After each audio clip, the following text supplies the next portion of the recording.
Assalamualaikum warahmatullahi wabarakatuh. Waalaikumsalam warahmatullahi wabarakatuh. Ya, pemirsa dimanapun Anda berada, kembali bersama saya Ica Asifa di channel Musola Rahmat, yaitu di acara Corona, Komunikasi Ruhani Nambah Berkah. Jangan kemana-mana, sesaat lagi kami akan kembali. Baik, pemirsa dimanapun Anda berada, untuk edisi Corona saat ini kita akan coba berbicara tentang satu peristiwa penting Ustaz, yang beberapa hari lagi akan terjadi. Baik, dan saat ini saya tidak sendirian, pemirsa, masih bersama saya Ustadz Zun Adam, Sarjana Agama MHI. Assalamualaikum Ustadz. Waalaikumsalam warahmatullahi wabarakatuh. Baca. Ya, sebelumnya saya sampaikan minal aizin wal faizin, taqabbalallahu minna wa minkum. Taqabbal ya karim. Selamat Hari Raya Idul Fitri. Sama-sama 1 saling Syawal memaafkan. 1442 Hijriah. Oke, Ustaz. Kita menerima satu berita dari Subdit Penyuluh Agama Islam Pusat, bahwasanya berdasarkan data astronomi, insya Allah hari Rabu tanggal 26 Mei Ustaz, itu akan bertepatan dengan 14 Syawal 1442 Hijriah. Nah, akan terjadi gerhana bulan total begitu ya kira-kira. Nah, Ustadz, ada satu yang menarik yang akan kita kaji berhubungan dengan gerhana total itu. Sebetulnya sholat sunnah yang dilaksanakan pada saat itu kira-kira seberapa pentingkah begitu? Karena apa, biasanya seseorang jika sudah ada kata-kata sunnah artinya oh mungkin meskipun tidak dilaksanakan juga tidak apa-apa begitu. Nah, ini menurut penjenengan seperti apa? Monggo Ustadz bisa dijelaskan. Iya. Memang Rasulullah Shallallahu Alaihi Wasallam bersabda, biasanya sesuatu yang sunnah yang kurang dianggap penting itu yaghfalun nasu anhu, sering dilupakan orang gitu, atau diremehkan orang.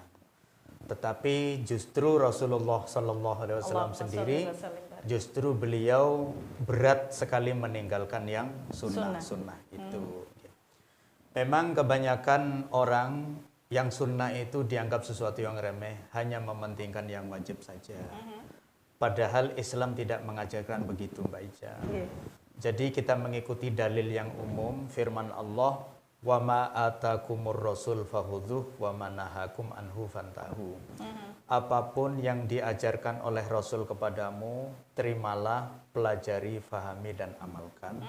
Dan apapun yang dilarang oleh Rasul kepadamu, maka jauhi dan tinggalkan. Kata ma di situ menunjukkan bersifat umum, baik yang wajib maupun yang sunnah, tidak membeda-bedakan antara satu dengan yang lain, itu yang bagus. Memang kadang-kadang seseorang itu terbentur sama kesibukan atau terbentur sama hal-hal lain sehingga tidak bisa melaksanakan secara kontinuitas. Maka yang wajib itulah yang harus lebih diutamakan. Kalau bertanya soal seberapa penting kita melaksanakan sholat gerhana pada saat terjadi gerhana, ya tentu sangat penting.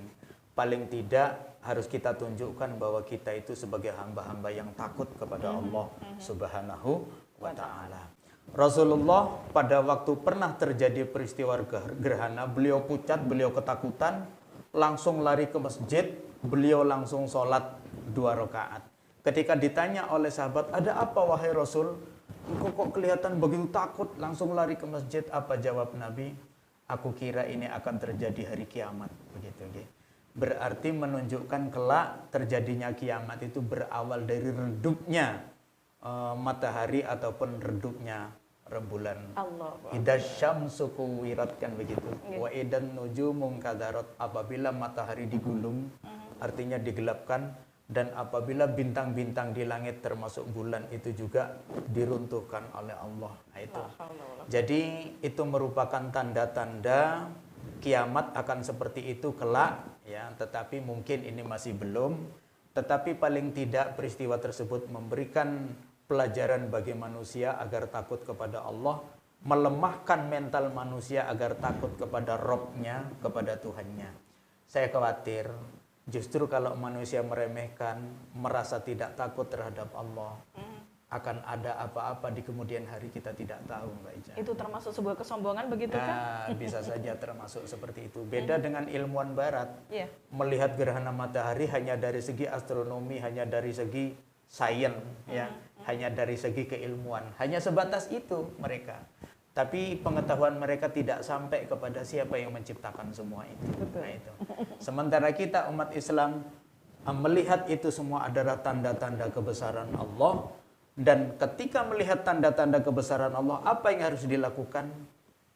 Tunduk, timbul rasa takut kepada Allah, sehingga ada ayat menyebutkan begitu melihat tanda-tanda kebesaran Allah, dia berucap, Rabbana ma khalaqta hadza batila subhanaka faqina adzabannar. Ya Allah, Engkau ciptakan semua ini bukan main-main. Maha suci Engkau, jauhkanlah aku dari ancaman azab neraka. Seperti itu.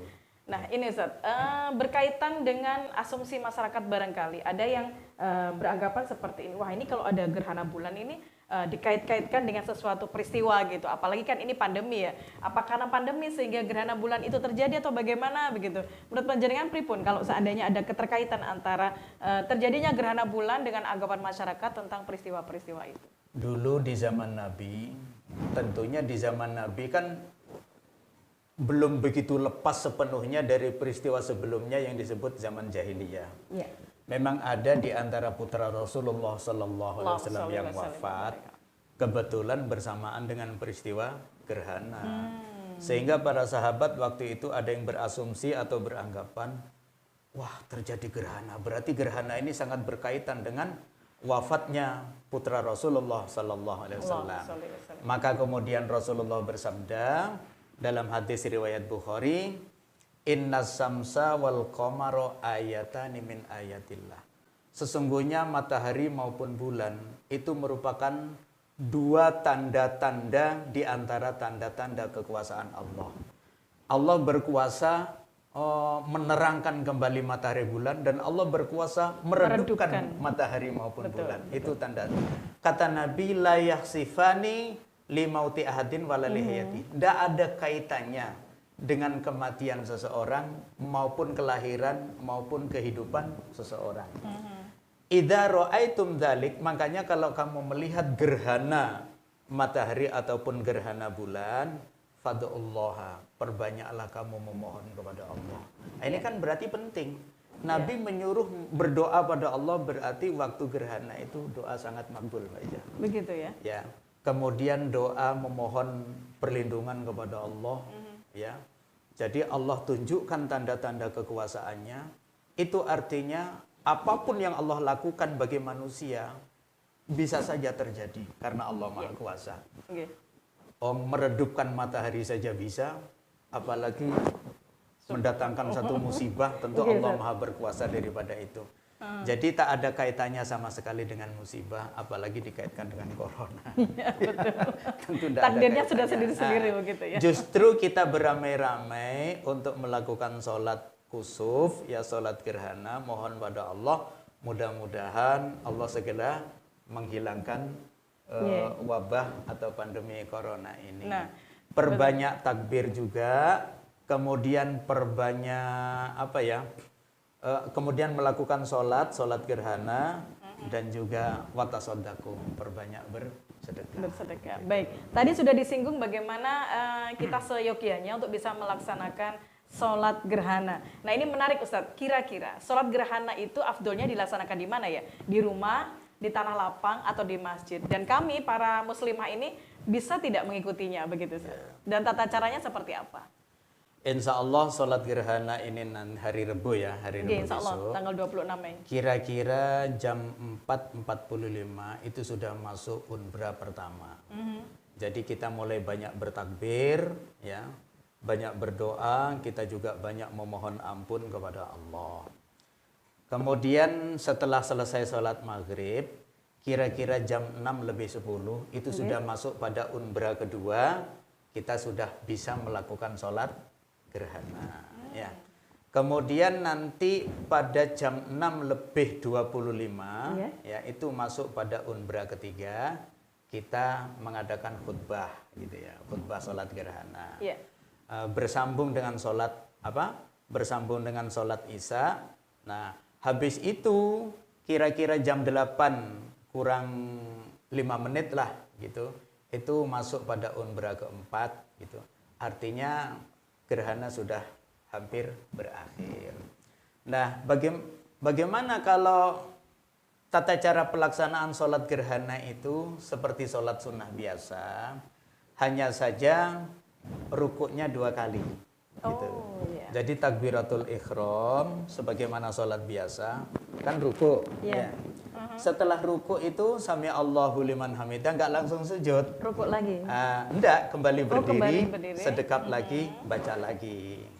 Baru setelah berikutnya nanti ruku, sujud seperti itu. Lalu berdiri rakaat kedua, baca Fatihah, surat, ruku lagi, sami Allahu liman hamidah, kembali sedekap lagi, baca Fatihah dan surat lagi seperti itu. Iya. Jadi 2 rakaat, 4 ruku, 4 sujud. Oh, mengatakan ya.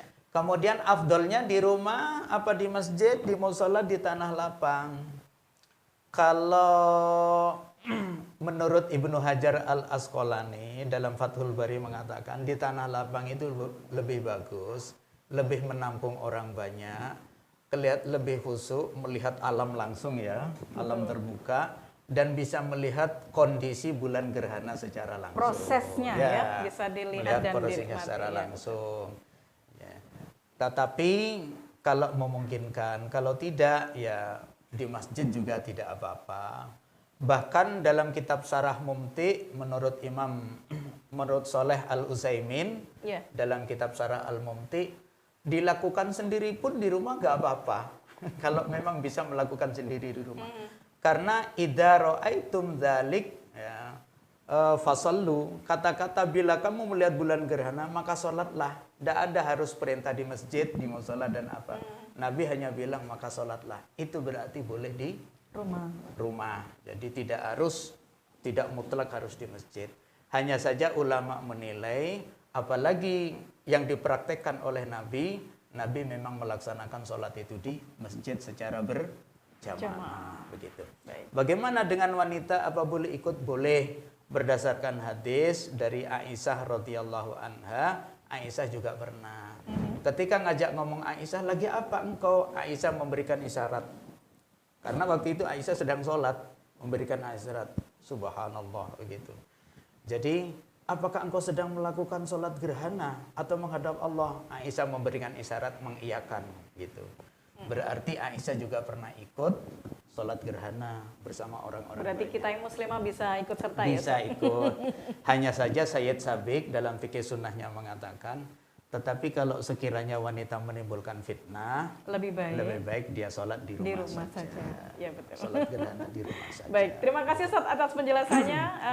Semoga ini bisa bermanfaat untuk masyarakat kita. Apalagi ini masih 2 hari lagi Ustaz ya, insya Allah hari Rabu pelaksanaannya. Baik pemirsa dimanapun Anda berada, nanti ketika di akhir acara akan ada tayangan tata caranya ya Ustaz ya. Kemudian apalagi ini di musim pandemi, sehingga harus seperti apa pelaksanaannya sholat gerhana besok tanggal 26 Mei begitu. Baik, terima kasih Ustadz Zun Adam atas kebersamaannya, dan insya Allah kita akan jumpa di kesempatan yang lainnya. Assalamualaikum warahmatullahi wabarakatuh. Waalaikumsalam warahmatullahi wabarakatuh.